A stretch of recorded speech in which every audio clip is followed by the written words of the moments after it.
When the moon hits your eye like a big piece of pie, that's the daily grind.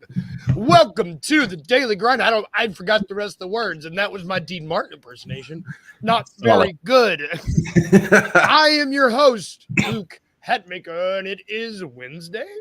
Normally we run 3 wide, but Uncle Bug's in Chicago having the time of his life, so it is just the two of us. But how are you, brother? I got Rusty with me. You doing good, brother? Doing great, man. It is hump day. We are halfway through the work week, got a weekend coming up, and cannot wait for it to be here. Happy to sit here and talk with you this Wednesday morning, though. Yeah, dude. Shout out everybody at home too. I see Wayno. We got everybody. We're just gonna hop right into it today. For those of you, I'm assuming everybody on Twitter has seen the jersey leaks. That's what we're talking about. We're talking jerseys today. Lost my phone. They leaked all of them. It seems like this happens every year now. Is that somehow the excuse me, the jerseys just are leaked. The two Memphis. Well, let's start and talk about Memphis's first. What did you like about the two images we saw the Memphis jerseys? Like I said in our group chat, I am going to spend an unintelligent amount of money on both of them. I love the all white. Like, I'm a fan of all white. Like, that's more my style. I like that a lot. And so that all white is just so clean, man. And I like the Vancouver throwback with the black trim. Like, that looks good. And then, we got a Sounds jersey. What was that, like 2018? When 2017, 17, somewhere right in there. We got that Sounds jersey, and it looked good. But this one's cold with that red, and it's got the blue trim on the white letters. Like, it looks so good. I mean, both of these, 10 out of 10. I will be buying all of the gear. They kind of previewed this in Summer League, right? You saw them hoodies with the Grizzly with the basketball on it. Those look good. I will be purchasing all of these at the Forum, probably opening night. No question. And the white one, the white one, I feel like the Grizzlies have been searching for like a really cool all white jersey for a long time. And they're the one jersey I always pass. I see it and I'm like, I don't want that one. I don't want that one. This one is so different. It's so good. Yeah, agreed, man. Like, this is just like the throwback tribute to Vancouver. It works in the teal. I love that black trim with almost the tribal type stuff in it. Like, everything about it just works, man. That thing is, again, love all white, and these are cold. Becoming one of my favorite part about these the Vancouver throwbacks that we've been doing is that tribal, the trim. The trim is so good. Yeah, like, it's easily my favorite part, and it's I don't know whatever pattern that is. Let us know in the comments because I love that pattern. Because I need that in my life. Every time there's a store here in Memphis called Oxbow. Shout out, no free shout outs. And they've got that on a belt, and every time I walk in there, I'm like, oh, that'd be so cold. They want $180 for it, but I'm like, that would look good. It's a little pricey. A little bit pricey. Yeah. So they released, other than the Grizzlies jersey, they released leaked. All the jerseys were leaked. Mixed bag, I would say, kind of a mixed bag. There's some that I love. What were let's just kind of go off the cuff. Like, what was a couple that you loved and a couple you hated? So I'm a fan. Again, I like all white. I like kind of simple. I love the magic. I like that with the pinstripe. It's black with like faded black. It's white with some faded black. I really like that one. Obviously Memphis. We talked about how great that one is. The Pistons one is cool. I kind of like cream color uniforms. That I like the script on cream. That looks pretty good. Uncle Buck, as in our group last night with Wayno, we're talking, he hated all of them. I think that might have been the beer from the all day drinking, talking. But my favorite by far, and they leaked these early, was the Utah Jazz, the throwback to the 90s Jazz with the mountains and Utah. Like, those are awesome. I love those. Uncle Buck didn't like that one either, did he? No, he did like that one. Yeah. That Utah one that's Karl Malone jersey, man. That's I think Stockton. Awesome. I think those 90s teams that were competing with the Bulls. Like, I think those teams. But as far as like the trash ones, that San Antonio one looks awful with the like Western style on the light blue field. The Valley looks like something you'd see on like a 3-on-3 league for the Suns. The Celtics one is awful. Yeah, awful. And then the Land, I hate that one for the Cavs. Like, that one just, that's terrible. So this is a good quick. Ooh. 901 trivia. What was the original proposed name of the Grizzlies in Vancouver? I don't remember. Swamp Rats Swamp Rats from Wayno. Good enough. Because of the hockey team. What is it, DG? Give it to us. Hit us with it. While he's talking about that, the Raptors jersey. That was the source of conversation. That's one that's coming up a lot. I like the Raptor. I like the idea behind it, like the throwback to Vince, the Mounties. Well, how about that? I guess close. The Royal Canadian Mounties. Yeah, you weren't too far. I like the idea. It's a throwback to Vince. It's got his 15, his 1-5 on there with the between the legs dunk. But then it looks like Temu barbed wire, like I said on Twitter this morning. Like, I don't love the black field with the whatever those things are. Like, that could have looked so much better on a purple jersey or a gray jersey or a lot of things that could have gone differently. It's like they came really close to it being freaking awesome, and they just kind of ran out of steam. So I get the like homage to Vince. I get it. To me, because of the background, you can't really distinguish what the Raptors doing. It kind of looks like it's just holding his nuts. I mean, and I shout out Raptors, the basketball player and the dinosaur, one of the best dinosaurs ranked. But like, I think if they would have had a different background, you would have been able to see it a little bit better, because it just looks kind of jumbled to me. Because I love that Raptor. That Raptor is like one of my, as someone that grew up in like the early 90s, like the late, like that Raptor, that image of that Raptor is just so important to us as in basketball. But like, have it doing something else, not barely being able to distinguish that the ball is coming between his legs, and it looks like it's like, look at these, I'm a Raptor. I'm a male Raptor. I'm a male Raptor. Yeah. No, I get it. I like the idea and the homage to the old team, because when they came in the league, man, that was one of the best uniforms. I was a huge Vince Carter fan, half man, half amazing. Those Raptor teams were awesome. Shout out DG. We could have been the Memphis Mounties here. It's real close. All we had to do is you change the T to an M, and you got the Mounties for Orange Mound. We keep hearing Memphis all the time, baby. 901. But like the Vince Carter, I get it, but again, came really close. The 76ers uniforms looks like everybody needs to be coming out with those giant Jared Allen afros and the headband, because it is straight up like 1974 with that Sixers script and the multicolored up the side, like straight up 74. There were two that really jumped out to me that I liked. I like the Clipper jersey, and I don't know, the Clippers rebranding, I just think has been kind of cool. I hate the Clippers and Nike. I hate them too. They kind of hit. I hate them. I hate that. I'm like, God, man, I like the new logo. I hate it. Yeah. My favorite though, and I don't know why they did this. The Billy Hoyle Indiana ripoff from White Men Can't Jump is just like awesome. It's kind of great. It's great. I don't know. I don't know why. It's kind of great. I agree, man. Like, it looks like somebody like took a highlighter pen and kind of like flicked it on the side, but like, I don't know, just that electric blue and yellow, it just kind of works, man. You want to talk about it? You want to talk about another one that like Rosie Perez from White Men Can't Jump, very important to young men of a certain age. That just seeing that color splash, it's like, whoa, yeah, man, let's go. Absolutely. Like, I love it. This is the one I'm most excited about. This one. Like we touched on it briefly, but like this was the one for me that because it does so much that a jersey is supposed to do. It's like you get that classic kind of ABA feel from it. But it's also very modern. It's just so clean. Very Memphis, the red, like it's so red. And I feel like red is a lot, other than the Bulls, it seems like it's a color that a lot of teams are hesitant to do.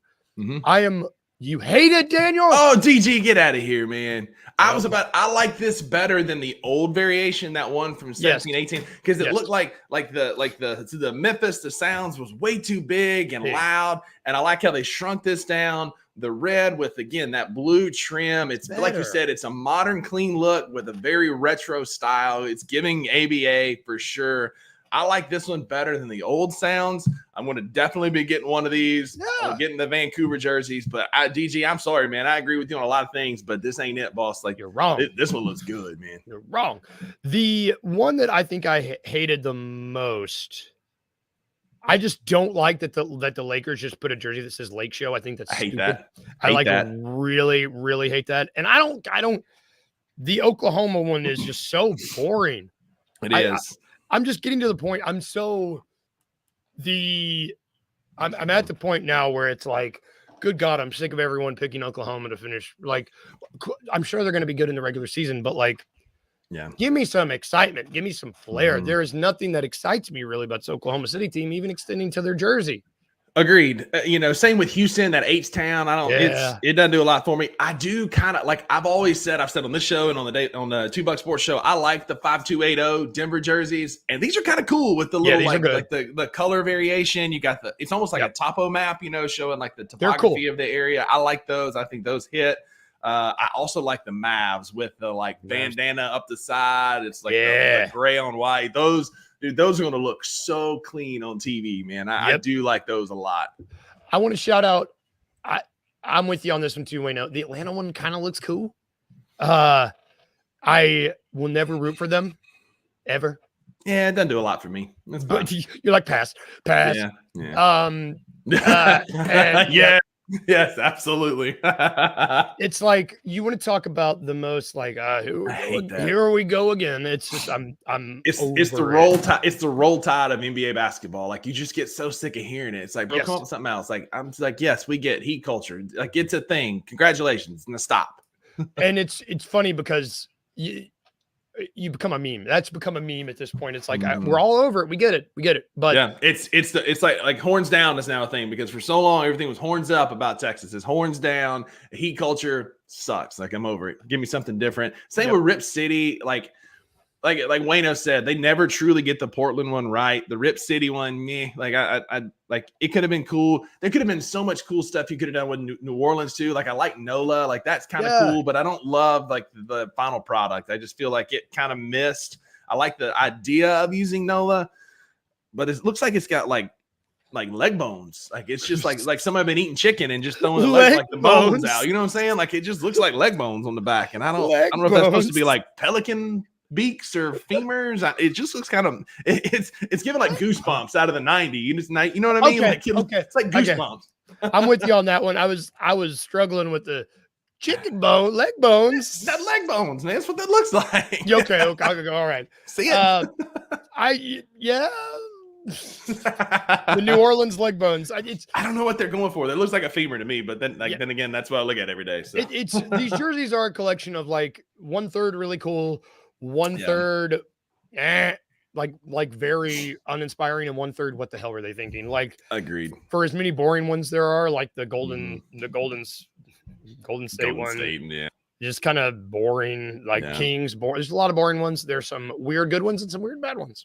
But give me outside of Memphis. Obviously, I'm a homer. Outside of Memphis is my favorite. Give me that Utah Jazz, man. Inject that in my veins. I freaking, again, like we talked about earlier, I freaking love that, man. Love that. Love it. Shout out King Meeks. Thank you for hopping in, brother. Good to see you. We're going to take the moral of this jersey story is we're going to all spend a lot of money. Basically. For the first time in a long time, I kind of want both. Both. I kind of want them to go on my wall too. Like I don't know that I'll wear them a ton just because they're so clean. I've got a Vancouver throwback, the black one from back in the day, which we may talk about here in a little bit. I don't know. But I like, these are the first ones. I did like the Memphis ones we had last year with the bars. That was a clean one. Like, they've done some really good ones, but I haven't been this hyped about jerseys in a long time, and I'm really, really a fan of these. Yep. And you know what? Shout out to the NBA for for doing this. It's even if it seems like they were leagued this time last year too. I love that it's becoming an annual thing where we're like, we're gonna get what we're gonna get. It's fun. At least they keep you interested. Like, the NFL will do like 2 or 3 throwbacks a year. I appreciate that the NBA does like an entire league. They do a city edition. They do a whole thing. I appreciate that. It keeps it interesting, keeps it different. Like you said, it gives us something to look forward to in September when we don't have any basketball to really talk about. So I'm here for it. Let's transition a little bit to the NFL. We've been trying to do NFL talk, college football. We're trying to talk football. We're trying to get football injected into the show because it's important. It's fun. We spoke yesterday about NBA head coaches. You and I did. You had the idea, and I love this idea. We're just going to talk about the NFL head coaching landscape because it is very different than the NBA head coaching job. I mean, just as a job, they're two very, very different jobs. Whereas in the NFL, like the head coach hire is just as important as his offensive and defensive coordinator. That doesn't really happen in the NBA per se. Right. Like I love the NFL coaching carousel. I find it like Black Monday. I always find super fun. Agreed. And for the first time in a while, there's a lot of coaches that I feel like we're getting to that point where a lot of the older guard of coaches, just thinking that, they're kind of gone. There's a few of them, but the ones that are still coaching don't inspire much confidence. And right. Mike McCarthy in Dallas, like some of these old heads aren't doing as well, but there's a lot of great young coaches coming up with a lot of talent and potential. I hate to say this, A, because he went to Alabama, B, because he coaches against the Titans in our division. But I'm a big fan of D'Amico Ryans. I met him when I was in high school. He had a football camp in Northeast Mississippi, and I met him there. Super great guy. Everywhere he's gone, he's just won as a player and then as a coach. You know, he was a DC in San Francisco for a long time, had some mean defenses. Now he's the head coach in Houston, got a ton of talent. Like, I hate to say it, but I'm kind of like secretly rooting for D'Amico just because he's a good dude. He's a good coach. Like, he would be one that I would want to coach the Titans. He'd be somebody that I'd want, for my team. The coaches, I think it speaks volumes. These coaches that take over losing teams and do so with not much of a coaching record. Like D'Amico Ryan had never had a head coaching job before, took over a losing team that I don't think anyone was expecting to do very well, and turn that locker room around. That's a good head coach. Yeah. Like that's what you need in the NFL. Dan Campbell, another example. The Lions have been perpetual losers, like terrible ever since like Barry Sanders left. They hadn't done anything. They couldn't win with Calvin Johnson. And now all of a sudden he's got them believing and playing inspired football. That's a good Detroit team. Jared Goff has had a revitalization in Detroit.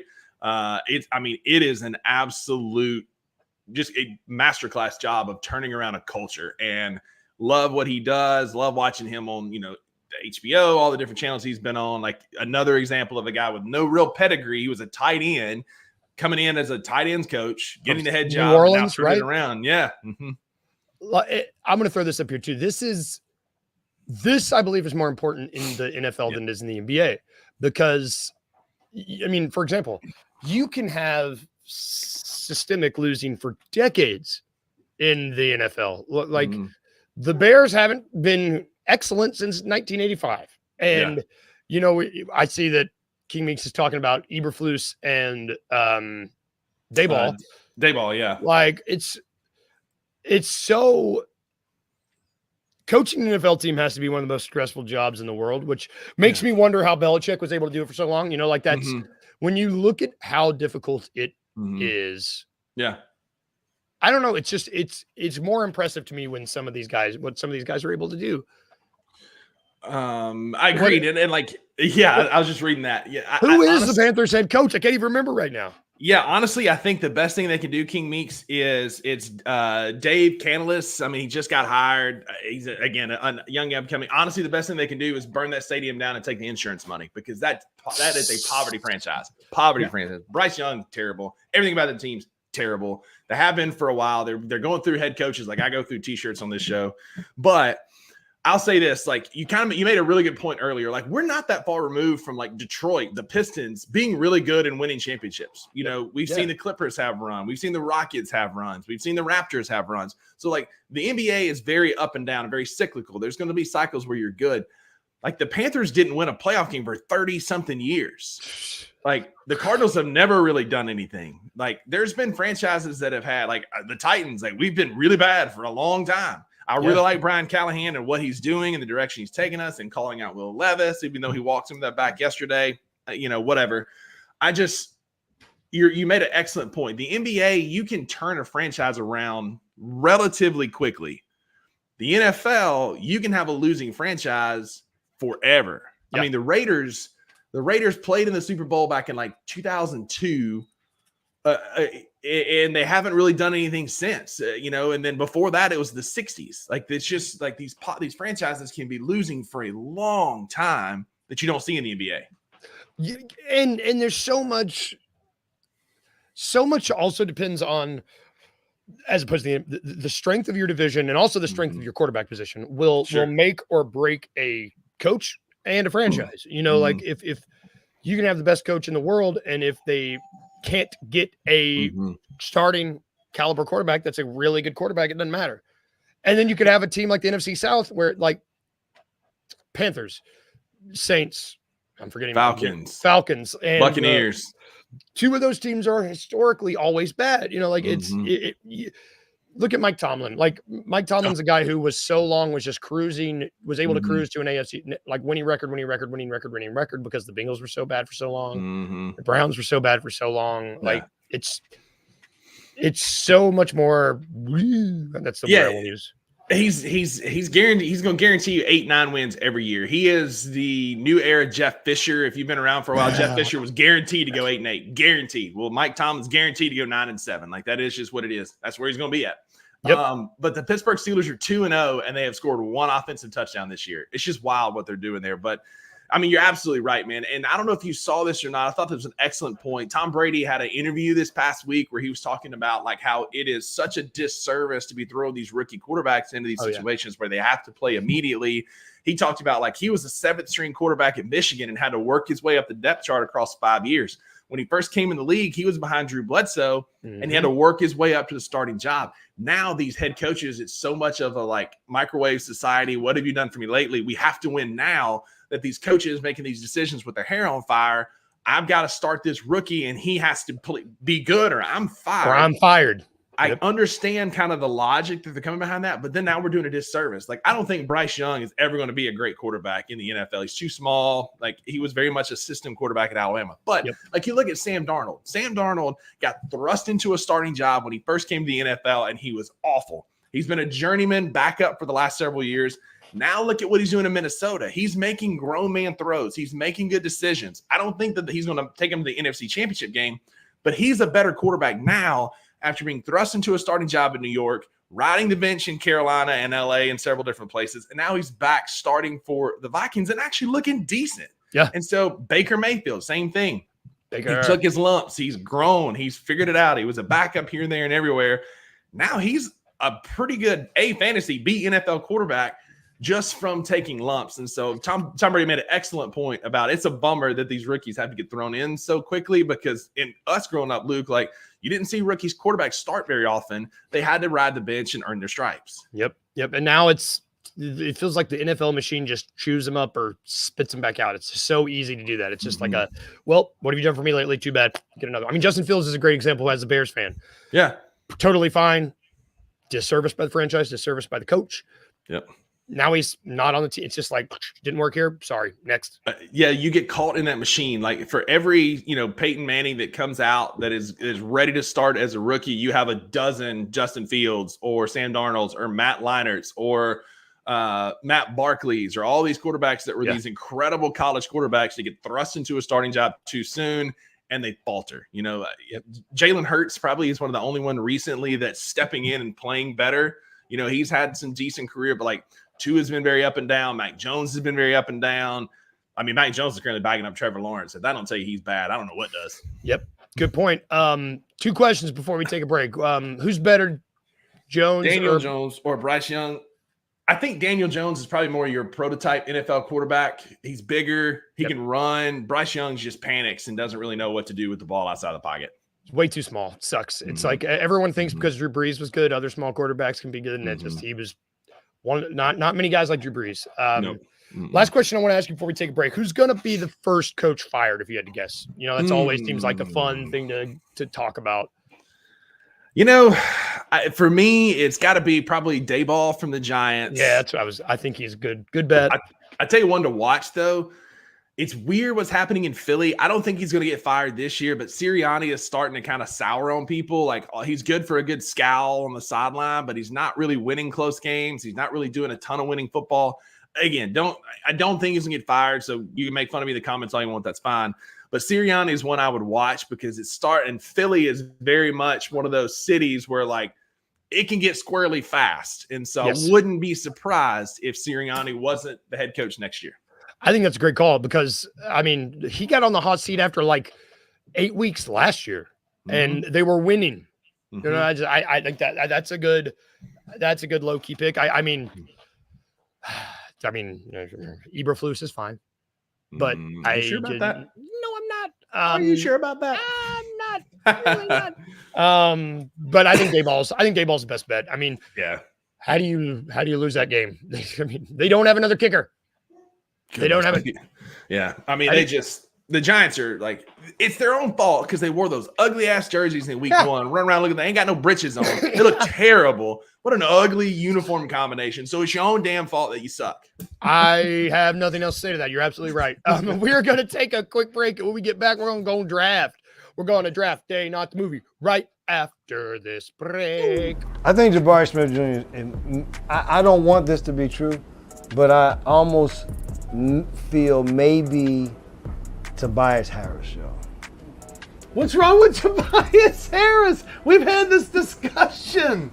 All the guy does is give you a double-double, 20 and 10. Bro. That's it. That's it. Every night. Who? Tobias Harris. Stop that. Tobias Harris gives you a double-double 8 times a year. Stop that. What? He gives you this times a year. I'm a fan. And this is what I'm saying because I continue to be like, he's a dude he's a tease. It's a tease. It's like, God, dog, he's sexy. But it just won't work. Like he should be, but it's there, but it's just when the games, it's just consistently. I don't know if it's you need more people to believe in it or something, but I don't want, and also just to get lost in the rest in that Houston team. Tune in to the Night Court podcast with your hosts, Rob Fisher and Brevin Knight, on the Bluff City Media YouTube channel. I've always thought Norvell wasn't really that tight to me because I was like, bro, this dude ain't it to me, bro. He left with the humility, and that's the only reason why people ain't destroying his ass right now. That 2019 year is what supplanted his legacy as like, you know, he's the man. Oh, yeah, but let's not forget, he was one missed 20-yard field goal against Tulsa away from all of that being nothing. That one field goal changed everything. That missed field goal sent them to the AAC championship, brought game day to their place. I mean, that field goal changed a lot of people's careers. Ryan Silverfield wouldn't be here. Norvell wouldn't be in Florida State. It just changed everything. So yep, that's facts. That's facts. Get him out of here and put Memphis in the pole position to go and do what they gotta do to get to the college football playoff. If you win out, you got a chance to win out if you win this game against Florida State. How crazy is that going to be? It's going to be crazy. Tune in to the Anthony Sane Show Wednesdays and Fridays at 12 p.m. weekly on the Bluff City Media YouTube channel.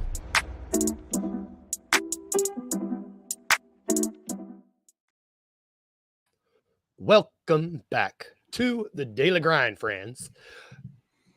You can catch that show. That was Anthony Sane Show. You can catch that today. You can catch 2 Buck Sports Show on Friday. You can catch Night Court. You can catch No Bluffin'. Chris 901 comes back soon. Tigers Untapped. Jess Benson is happening right now over at Grind City Media. Just go check it out. We got a lot of stuff. BluffCityMedia.co. Check us out.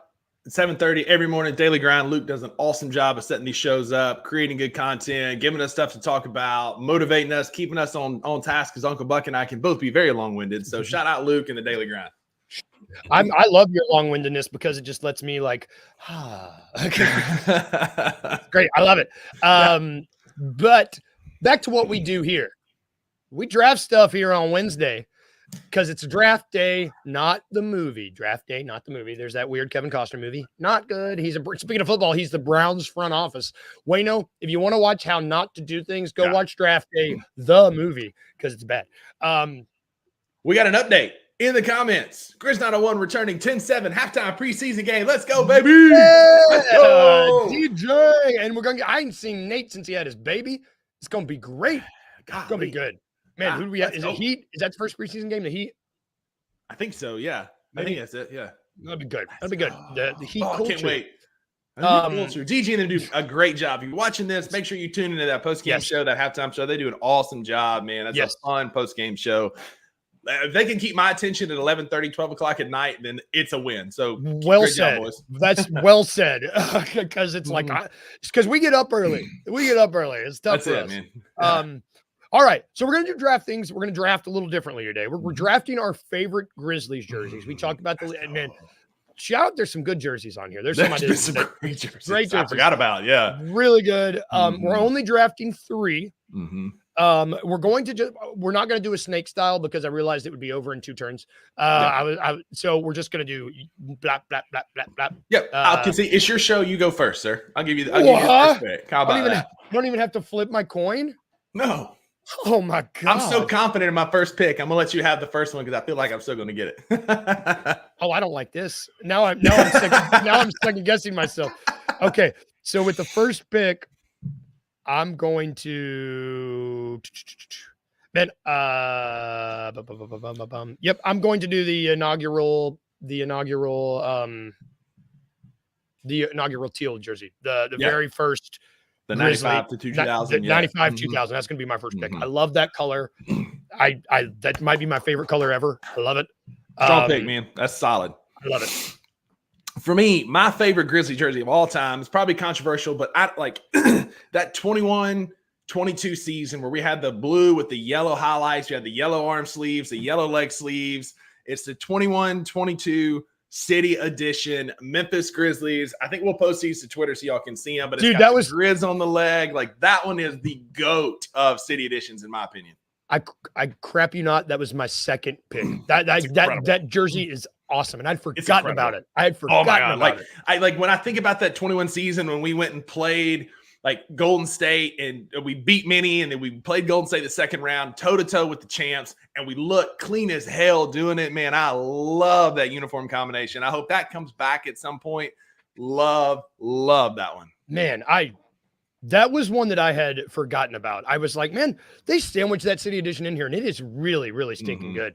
Yeah, some of these City Editions, I'm kind of like, I can tell you what I'm not going to pick with this pick. The 18-19, the gray, I like that, but it doesn't look Memphis to me. And like for me, like I really liked, what year was that? It was the 2017 MLK Pride jersey with the Lorraine Motel, but I hate the sleeves. Like I hate that it's a sleeve t-shirt. It's awful. Look like Zaire Williams. 100, like all I think about is Zaire and how bad he is, not how cool that logo could have been. Yep, I'm right there with you. What's your second pick? Second pick is going to be, and this might be a weird, controversial pick. I'm going to do are these the City? No, these are the limited, the alternate jerseys from the 2010-29 season. The blue, I love these because it's got that logo on the pants. On the short.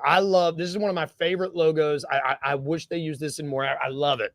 Everybody sees that and they know that's a basketball. Like even people that don't watch basketball, they're like, they're not like, is that a volleyball? It was clean. Yeah. Yeah. You know, like I really, really, really like those. Yep.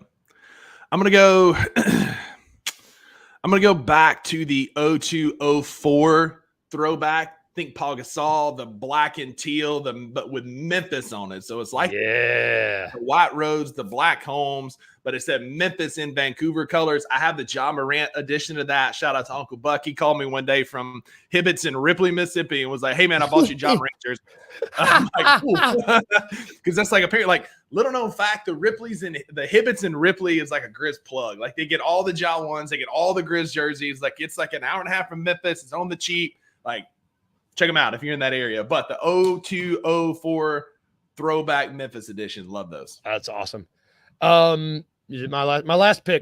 I'm going to do the 2012, the green and yellow, the 73-74 hardwood classic. Yeah, I slick, man. So cool. They're not really Grizzlies colors, but but the ABA theme, like they just look good, man. Yep. They look really good. Yep. I agree, man. Those are clean. That's cool.